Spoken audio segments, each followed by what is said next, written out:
Hi, I'm Guy Cater. Welcome to the Guy Cater Show. Tonight, comedy and magic. Yes, my special guests tonight are Ralph Cohen, a great stand-up comedian from New Zealand back in the 70s, and Zappo.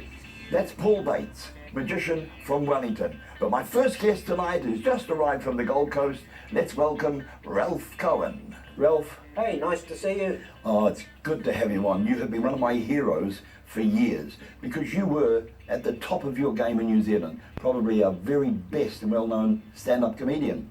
Well, at the time, back in the 60s and more early 70s, I was the only, apparently, New Zealand born stand-up comic. So, yeah, it was a lot of fun. I learned a lot, done a lot of stuff, and like most Kiwi entertainers, ended up in Australia on many occasions. The first time, 1968, and then 1969, and then back again in the 70s, and then I actually moved there in 1980, and I've been there ever since. Well, that's a sad loss for New Zealand. But let's go back to when you first started. How did you become a comedian? Well, that was kind of, I had a choice at the time.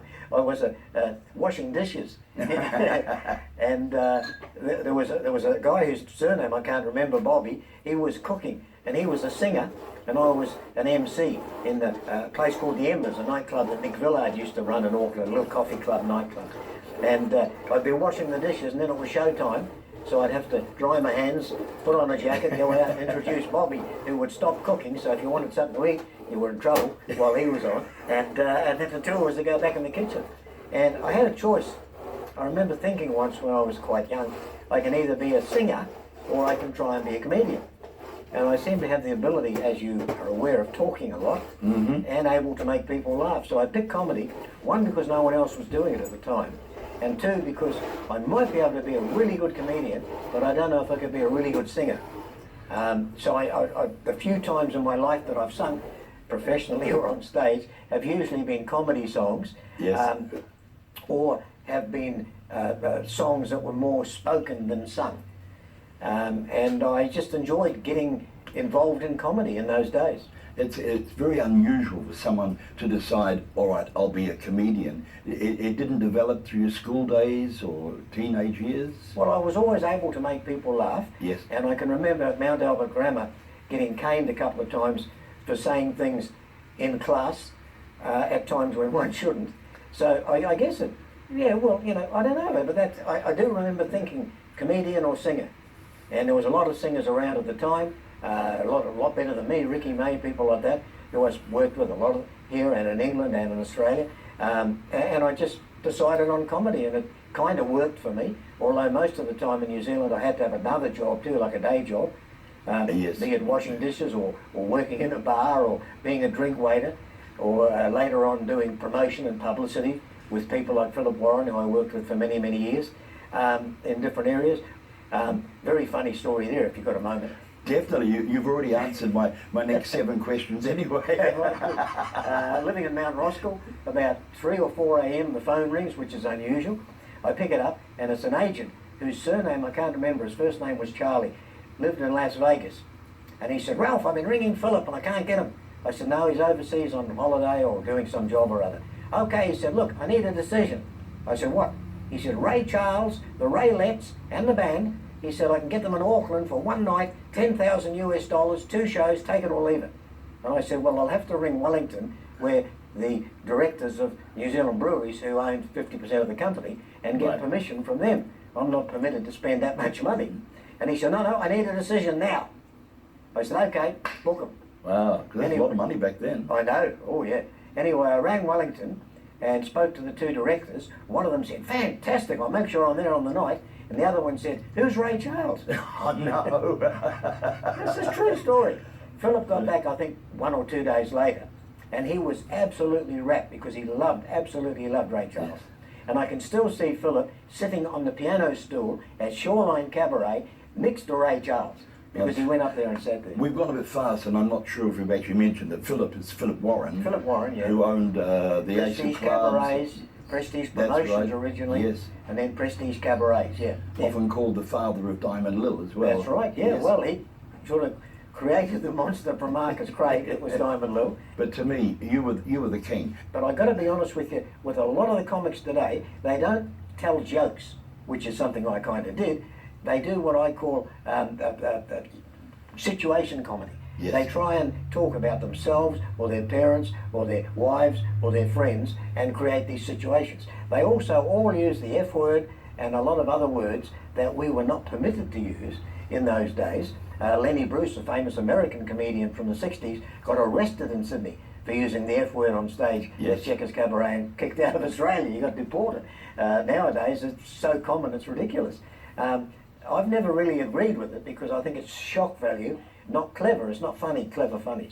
So I always preferred some of the older comics, and I've still got a lot of albums and stuff at home, which you don't get any more records.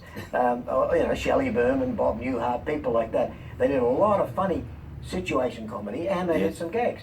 I was kind of lucky, very lucky, in the fact that I'm Jewish, because a lot of the best comedians the world's ever seen in acting as well as stand-up and everything else have been Jewish. Warren Mitchell. Now, Yeah. there was a great London Jew. Oh, I toured with him. Oh, did you? I did, and he was one of the most misbehaving persons, and I actually had a big argument with him. I think it was Dunedin again. And lots of things happened in Dunedin. The newspaper sent a young lady to interview him. She had no idea who he was.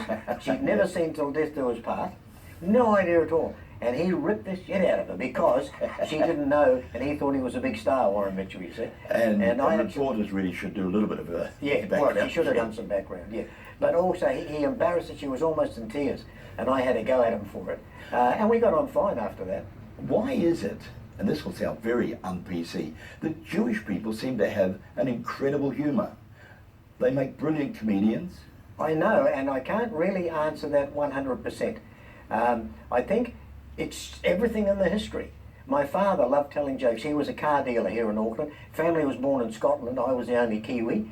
I have a brother who's 86, lives in Papakura. Hello, Arthur. And he's still going.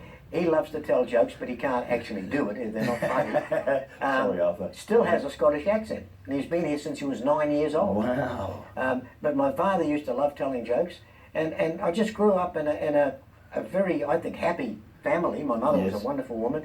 Passed away when I was 12 years old, unfortunately.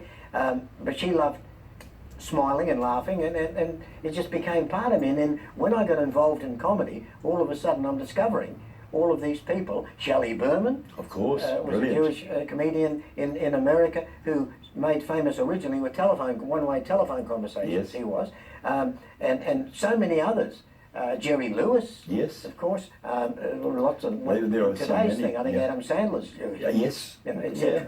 So I don't know why we make such good comic characters. Perhaps it's because we can leave our own situation and think of others and perform in Yes. that aspect. I really don't know. Whatever the reason, it works. Yes. Tell me who you enjoyed working with most of all of the overseas artists. Well, it's really hard to say because, as you know, they're all different. The Rolling Stones, we did the Civic Theatre in Auckland, which, because they couldn't get anywhere else to work at that time, I think it was a Harry Miller show. That was kind of fun, but the acoustics weren't really right for a Yes. show like that. So a lot of people, I think you might have been in the audience. I certainly It was. sounded awful, you know. Even when the Beatles were at the town hall, it sounded better than that. Did you go and see them? I was crushed down the front with a whole lot of other young teenage ladies. You were It was lucky rather because- nice here, but we couldn't hear them because No. they just had guitar amps. Yeah, well, I'm And- sitting on the choir seats, and I could go like that and touch Ringo on the shoulder. I was that close to him, and I couldn't hear a You thing couldn't except hear the it, no. screams. No, it was the excitement of being there, I Yeah, think. yeah, But it was. I'm just trying to find yeah, all these sheets that I I've can't got even here. remember everybody. Eric Burdon and the Animals, they were brilliant. Oh yeah, Tom Jones, Tom Helen Jones, I've got Shapiro. funny stories there. Tom Jones is working as a support act, and I think it was Herman's Hermits, but I'm not sure. But he was a support act, whatever year it was. Lou Prime was comparing the show. I was working the Montmartre, which was a little jazz club round the back here in Queen Street, just Yes. off Queen Street. And we did 2 floor shows. We did a 10:30 show and a 1:30 show on a Saturday night. After the 10:30 show, Lou Prime had rung me. He said, "Come round to my place. A lot of the acts are coming round after the show at the town hall. We're having a party."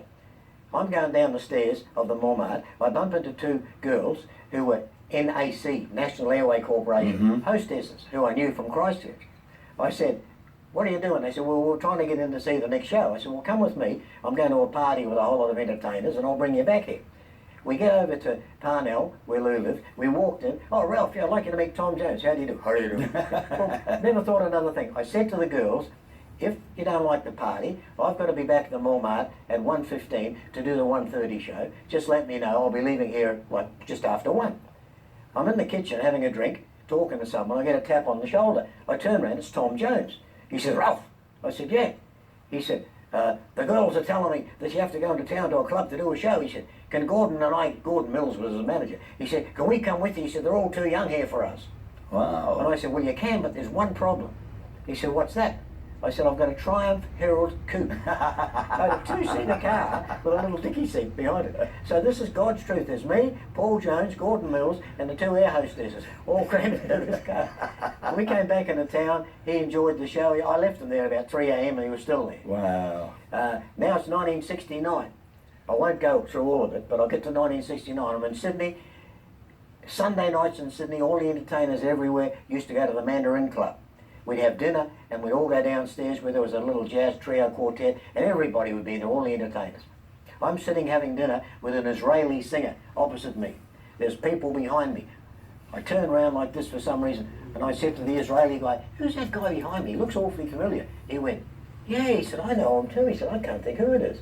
And then I'm just about to turn around and say, who are you? I know you. And he speaks in a Welsh accent. It's Tom Jones. This is 3 years later. So I said, hang on. I stood up and I turned around and said, excuse me, Mr. Jones. And he says, yeah. And I said, there's no reason you should really remember me. And he looks at me. And by now he's a world famous star. Back then he was support act. And he says, oh, I'm sorry. I said, 1966, I think it was. I said, Auckland, New Zealand. And he looks at me again and he goes, you're the guy with the Triumph Herald coupe. He said, I can't remember your name, but I remember going to the club with you. Which was so funny, you know. Yes. So funny. You know what? Next time you're in New Zealand, we're going to have you back on the show. You've got so many good stories. I've got too many but stories. I can't let a comic go without asking you for a joke. People always say, what's your favourite joke? Do you have a joke that is a favourite joke or one you enjoy telling? No. No, Well, I've got lots that I enjoy telling, but do I you don't have one that you really hate? There's a rabbi and a minister and a priest talking about the ways they break up the money they get from their congregations. And the priest goes first. He said, I get a piece of chalk, and he said, I put a circle on the ground, and he said, I throw the money up in the air, and whatever lands inside the circle, that's God's money. Whatever lands outside the circle is my money, it's my wages. And then the minister was next. He said, I do something a bit similar. He said, what do you do? He said, I get the chalk, and he said, I put a straight line on the ground. And he said, I throw the money up in the air, whatever lands on the left side of the line is my money, whatever lands on the right side of the line is God's money. Goes into the church fund. And they both turned to the rabbi. I said, what do you do? He said, a little bit similar. But he said, I don't bother with a chalk. I said, what? He said, I throw the money up in the air. If God wants it, he keeps it. If it comes down, it's mine. That was clean, too. That was clean. Ralph Cohen, I have enjoyed you so much. Thank you, guys. And I'm looking forward to having you back here again next year. Next time you're back in New Zealand. I hope so. It's a privilege to be on your show. Thank you very much. Thank you. Thank you.